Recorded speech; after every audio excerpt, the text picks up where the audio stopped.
All right, we're here at LSU with LSU women's basketball assistant Gary Redus. Gary, thanks for joining us today. Oh yeah. Thanks for having me. Absolutely. Great start for the Tigers so far. Not time to throw a parade, but you've won every game you've played. That's the goal. Right. So how are you enjoying this first year? I love it. I love LSU. I love what Coach Mulkey's doing. I'm glad to be a part of it. I've watched her from afar for a while now. So, I mean, just being here and getting to experience it and getting to experience just the fan support and the love that you get in Baton Rouge has been amazing. What was the phone call like from her when you got it? I got a text message first, and it was funny because we had just got finished doing individual workouts. And I had a text message from a number I didn't know, and I read it, and then at the bottom it said Kim Mulkey, and I was like, oh, okay, wow. So, we text back and forth a little. We set up a call. She called at night, and, we kind of hit it off. It was a fun conversation. She asked me some questions. I asked her a couple questions, and I was sold, by the end of the phone call. Yeah. Just so far, what's it been like to work for a Hall of Famer and somebody who is so established and also so demanding, I would imagine? Very demanding, but I love it. You see why she's a Hall of Famer because of, I think, the accountability measures from top to bottom. It's not just, it's for her too. She holds herself very accountable, but she holds all of us accountable too. And that you have to kind of be on your game every single day. And I think that's what makes the ship run the way that it runs. And I think that's why she's had the success over the years. Everybody knows what's going on. Everybody knows what they're supposed to be doing. And you do it or you get held accountable. Yeah. Well, I think every great coach has to be surrounded by a good staff or great staff as well. And I think she's done a good job of saying, okay, as I get up a little more in my age, I need to delegate, like Jennifer Roberts is doing the NIL stuff, right? Right. You can't do it all. Right. She doesn't even try to do it all. Like she delegates a lot of it. And people laugh about how big our staff is, and it is an army, right? But everybody has what they do. You got Jen and Johnny who've been with her, who know her every thought. They know everything that's gonna happen. They know everything she's gonna say. Then you got kind of the younger crew that's been with her for a while with Jordan and Daph and Kaylin, and then you got Joe and Shantae, and then you got the newbies, me and OG, as I call him, Coach Starkey. You got us, and Coach Starkey's the best in the game, and he's been that way for a while, and I just kind of try to get in where I fit in. Starkey is the defensive mastermind. He's the guy that kind of draws that aspect of the game up. It's Coach Mulkey's defense, but it's Coach Starkey's daily pushing. And pushing would be saying it lightly. But yes, he scouts the other teams. He knows everything they're gonna do. From doing it for so long, he breaks it down and simplifies it in a way that makes it easy for the girls to understand and pick up. As the game changes or moves forward or whatever, the principles of defense and rebounding never leave, do they? Nope, never. Still, don't let your man score, and when they miss it, get the rebound. Yeah. Yeah, you can do it different ways, and you can set it up different ways, but at the end of the day, I think Coach Mulkey and Coach Starkey are pretty blunt. Yeah, don't let them score. Whatever their strengths are, don't let them do that. Make them do it a different way. If they score, they score. But we don't want them to, and then get the rebound. And everybody go get the rebound. And when you have Angel Reese, I think you feel pretty good about getting a rebound.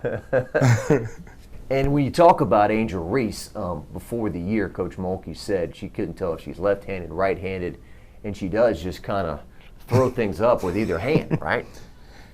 Yeah, I still don't really know what hand she is. I know she prefers to go right and finish with her right hand, but she shoots all of her jump shots left, and she'll go right and scoop it up with her left hand, and then I get even more confused, but she works at it. She works on using both hands.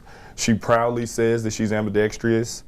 So, I mean, I think that's just one of her many gifts.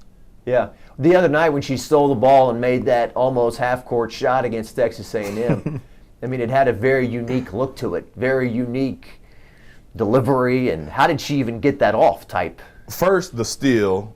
She gets in trouble a lot by Coach Starkey for picking people's pockets, and she's really good at it, but she gets in trouble for that a lot. But she picked the girl at half court and just kind of threw it up with her right hand. I know it looked weird to a lot of people, but it didn't really look weird because she likes to throw with her right hand. So yeah, it just looked like a normal, awkward angel kind of shot.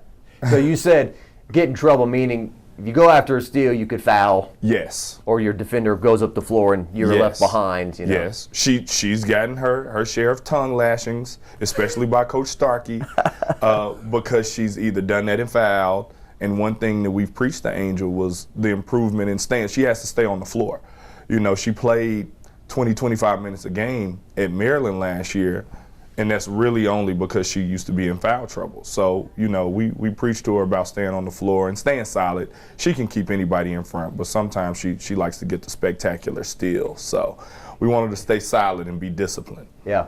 Other new additions, Flau'jae Johnson, this is a true freshman who has stepped right in and is not wide-eyed of anything that she has seen so far. She isn't wide-eyed at all. I mean, she came in with a different type of confidence. Even in the summer, during like pickup games and during workouts, she carried herself like she was the best player on the floor, and that's one of her just many gifts. I think that's the main thing. I think to do what she does in life, you have to be really confident. And she's really hard on herself, but she's been really good. And I think she's just started to figure out exactly kind of what Coach wants from her and what Coach wants her to do while getting to kind of play how you've always played. You know, I think she's figuring out just play really hard, play really aggressive, go get rebounds, and just, you know, be Flau'jae. Yeah.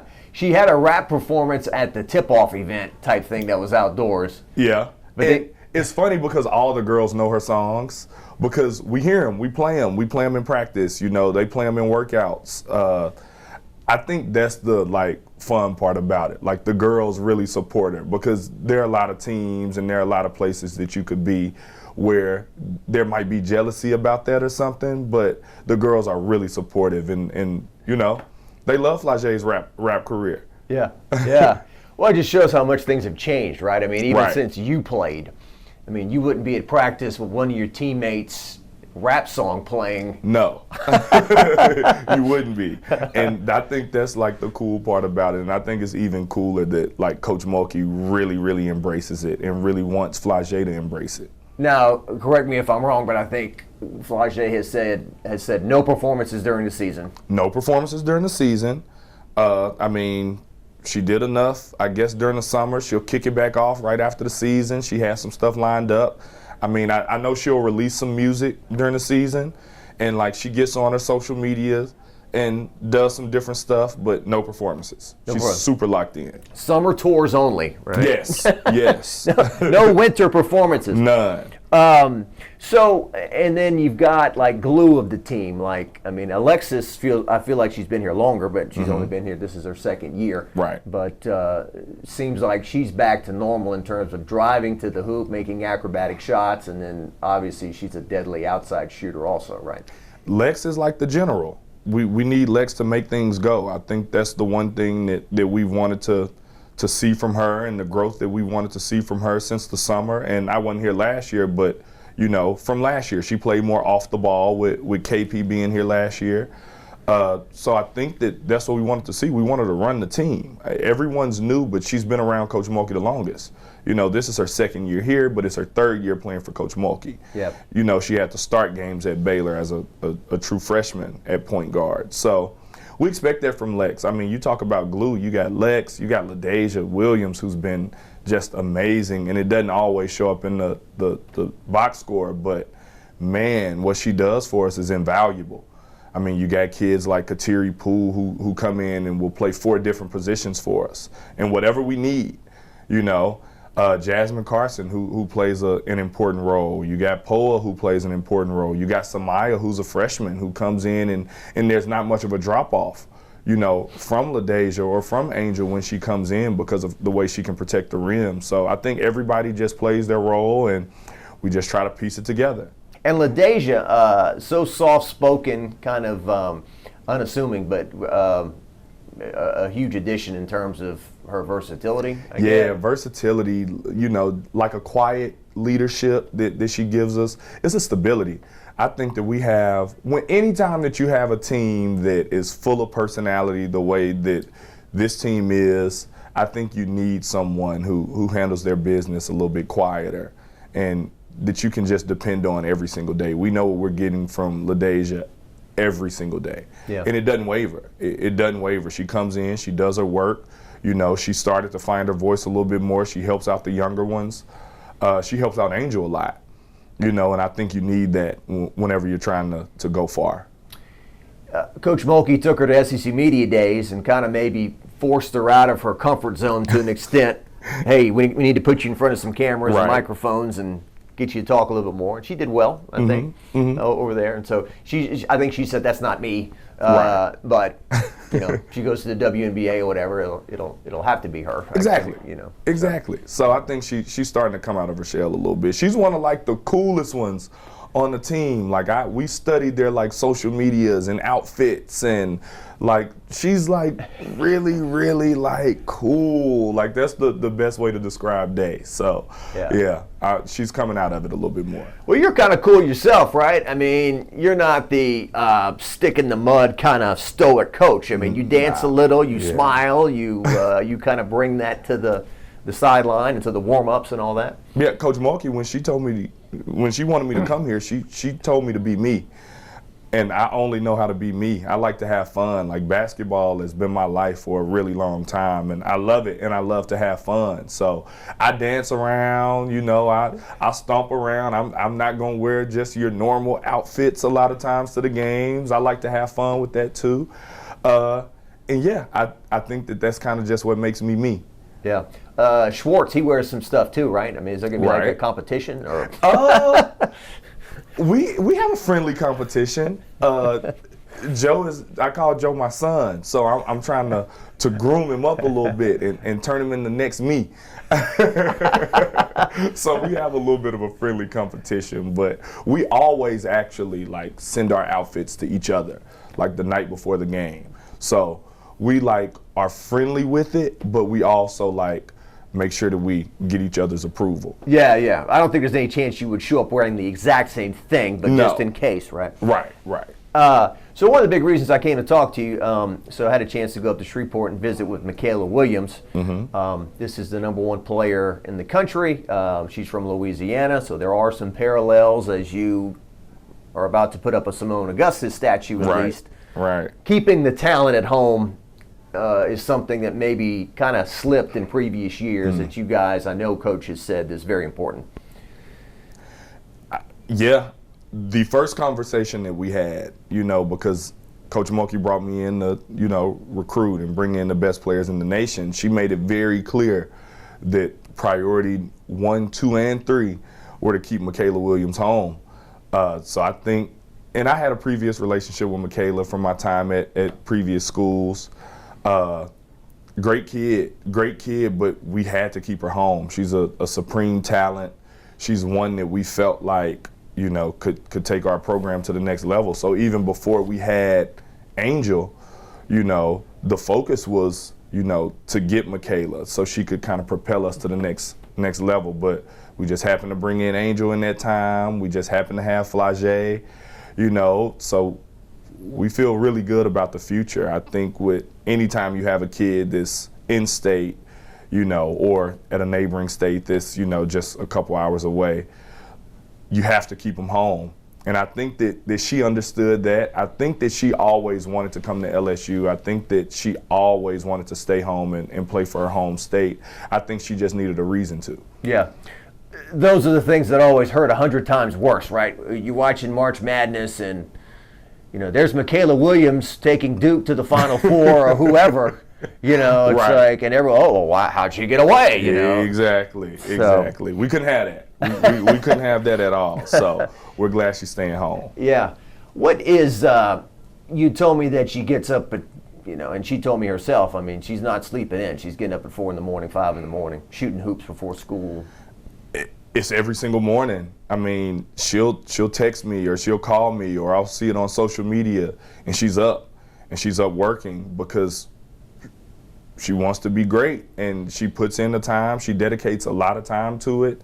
And this is my first time recruiting and about to coach a #1 player in the nation, but it's not by accident. It's not by accident at all. Like she puts in the work.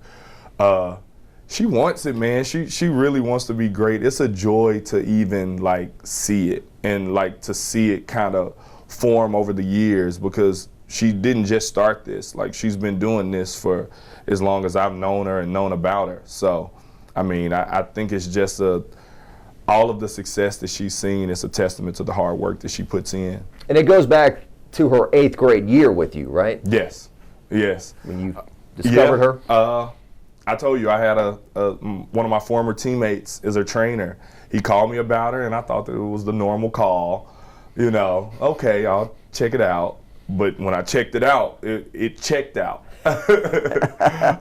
So to get to see her become what she's become now, it's just great, man. It's great. And I think life always comes around full circle. So to see her that young and, she didn't know what she didn't know back then, but I think she always knew that she wanted to be the best, and she has a quiet confidence that gets a little less quiet when you get to know her. But yeah, just to see it kind of come full circle has been great. And LSU brought you two together because I think you told me at your previous jobs you didn't feel like you had a shot at landing her as a recruit. At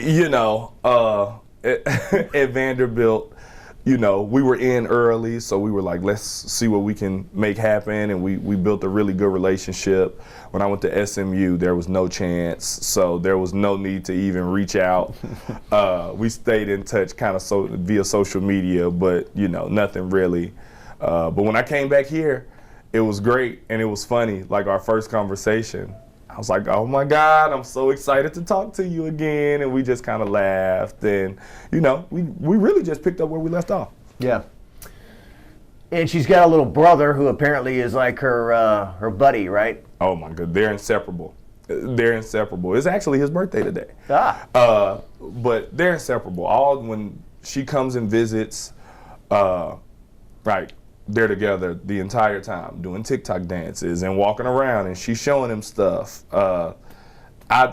It's funny because I have an older sister who played ball at Alabama, and their relationship kind of reminds me of me and my sister's relationship. So, it's like a sweet thing to see. It tugs at your heartstrings a little bit, just how close they are.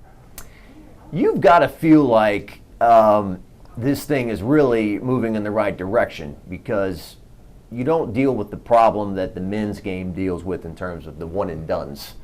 You got the transfer portal, but it seems like everyone's happy here. You're winning, right?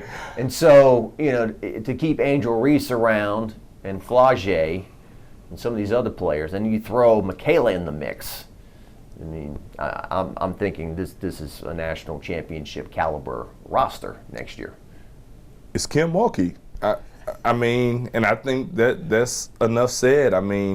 There are certain expectations that she has, and that we have. And it's funny to me just because I'm the new guy and I see how everyone else kind of deals with expectations, and they've started to rub off on me a little bit. And when you put together a certain roster, that Coach Mulkey knows what to do with certain talent. So when we go out and when we kind of look for players, we're looking for the best. We're looking for the best, and we know that if we put the best out on the floor, that Coach Mulkey will be able to shape it in a way to where, we'll be contending for national titles. She was doing a radio interview a while ago, and you played Texas A&M at home last week. You won the game by 40, but you were only ahead 8-6 after the first quarter. And she said something like, what do you expect me to say? Oh, well, you came back. Good for you. That's not the approach she took with that. No, that wasn't the approach at all. She wasn't happy about that. She wasn't happy about the entire game because it's not about Texas A&M and it's not about individual games. It's about, doing things to get prepared for the next game and the next game and the next game. And, we only see the next opponent, but we're still preparing. We're trying to get our girls prepared and prepare them with the right mindset to, make a deep run. And she knows what that's going to take, and we understand what that's going to take down the road. So, no, you can't be okay with starting off slow and having 8 points. And no, it's not okay. It's about the process. It's about the process. And Coach Mulkey, she wasn't happy about that one at all. Do the players take ownership in that as well? In terms of, 8-6, that ain't cool. They're getting there. They're getting there. They're getting there. The adults are still pushing them. Yeah, we still have to push them. I think that they look at it, Come on, Coach, we won by 40. Yeah. Chill out. Those were Coach Mulkey's exact words at practice.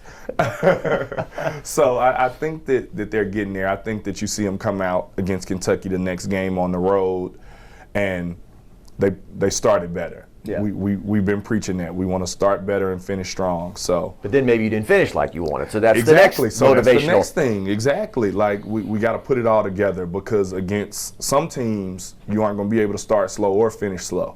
You're going to have to do both. So, it's a process. Yeah, Gary, when I grew up, I didn't think much about statues. Like, I thought statues were like to people that fought in wars hundreds of years ago, or presidents or whatever. But it seems like, now I'm hearing, when's the Joe Burrow statue going up? I'm like, he's not even 30 years old, So, but outside the PMAC, we've had Shaq, Bob Pettit, Pistol Pete, and so for the first time ever, there's going to be a female athlete in Simone Augustus that gets a statue.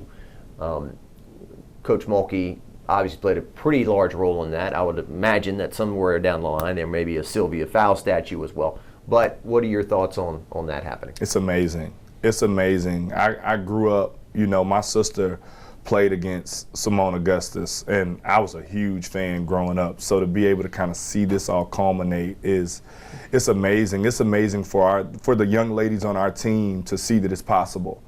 When you see a women's basketball player, like Simone Augustus and her statue go up, you have certain things that you can reach for now. Until things happen, you don't think that they're possible. So to see her number get retired and now to see a statue go up, I think it's amazing. I think, for a kid from Baton Rouge, I'm pretty sure that she never thought that she would get a statue here at LSU, but to have the type of career that she had both at LSU and internationally and in the WNBA, and with the USA team, I think that it's well deserved. I think that, we're really excited to celebrate her this Sunday because it's amazing. It's amazing, man, and she deserves it and she earned it. And, we can't wait. We can't wait, and we hope that this Sunday we can represent her the right way and throw kind of the party that she deserves. Certainly has been referenced as one of the most important recruits in the history of the school, no matter the sport, up there with the Kevin Falks and Joe Burrows of the world, what she meant to the program and everything. You've drawn pretty good crowds so far, and, typically it takes, we get into mid-January, late January, when we really kind of separate from football. People kind of truly awaken to basketball, and then you get some weekend games where things line up. Like this Sunday, for example. You got Auburn on a Sunday afternoon, and they're pushing to sell out the building and whatnot. How much are you looking forward to kind of, being Deaf Dome and having that in your corner moving forward? It's huge. It's huge. I mean, to kind of see it last year and now to be a part of it, I mean, the places that I've been, it hadn't been like it's been these first couple games. So to know what it's going to be and to know how loud it's going to be, we had a pretty good crowd for Vandy and Texas A&M, but we want to sell it out. We want to sell it out. We want our girls to be able to play in front of it and to be able to experience it. We want kids that are coming in to, you know, to see if they want to be a part of our LSU family moving forward. You know, we want them to get to experience that and to see just how loud it gets here and just see just how much fan support, you know, that LSU women's basketball has. So we hope we sell it out Sunday. We're excited. We're really excited. I know I am. I should ask you, I don't know how much opinion you have on NIL and stuff like that, but, you know, Michaela is a high school, she's got with Gordon. Mm-hmm. Your coach has some with Gordon. Mm-hmm. And then you've got, you know, Alexis was the first ever Gordon signee for NIL, and Angel obviously is very marketable with her personality and her skills and everything. It does kind of tie into the popularity of the sport, right? I mean, somebody could stumble upon these young ladies who weren't interested in women's basketball, and then maybe that brings them to the sport. Exactly. I mean, I think it's a great thing. I mean, it can't be the main thing. I think the main thing is still, you know, going to a place that can develop you to be the best basketball and young lady that you can be.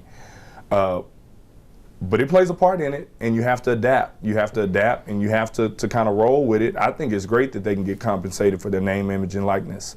You know, I think when you work as hard as a lot of these young ladies and athletes all across the board, when you work as hard as they do, this is like a job for them. So to be able to get compensated for it, I think is great. And I think LSU does an amazing job, you know, putting the young ladies in position and all the athletes in position to be able to get compensated, you know, for it. Yeah, I think people still have misconceptions about college athletes, that they got it easy or everything's handed to them or whatever. And like, if you only knew, you know, the off season, the running, the lifting, the conditioning, the going to class, the time away from your family. You know, a lot of regular students, they have plenty of time where they can, you know, just up and go wherever they need to go. But there's a big chunk of the year where, you know, it is basketball. And, you know, you hope that your family can come in and see you and watch you, and, you know, you get a couple days off for Christmas. But overall, like, this is a huge sacrifice. And, you know, it is like a job. And it's blood, sweat, and tears, really, you know, and you sacrifice a lot. So it's good to see this be able to happen. There is something to be said about maximizing your time. Like, when the average student's, hey, I'm done at noon and I got nothing else to do today, then you've been wasting time. Where our girls are up, you know, you take Flage, for example, she's up every morning at 6, she's getting some extra work in, then she's going to eat, and then she's going to class, and then she's coming back to the gym, and then she's going to the training room, and now we have practice, and now she has study hall, and classes intertwined all in that, and now you look up and it's 7, 8 o'clock at night, you know, where it's not like that for regular students. Well, great chatting with you. Is there anything else you want to add before we wrap up here? Nope. Just, you know, we hope that the fans are going to come out and support our ladies all year. You know, we hope to make you guys proud, and go Tigers.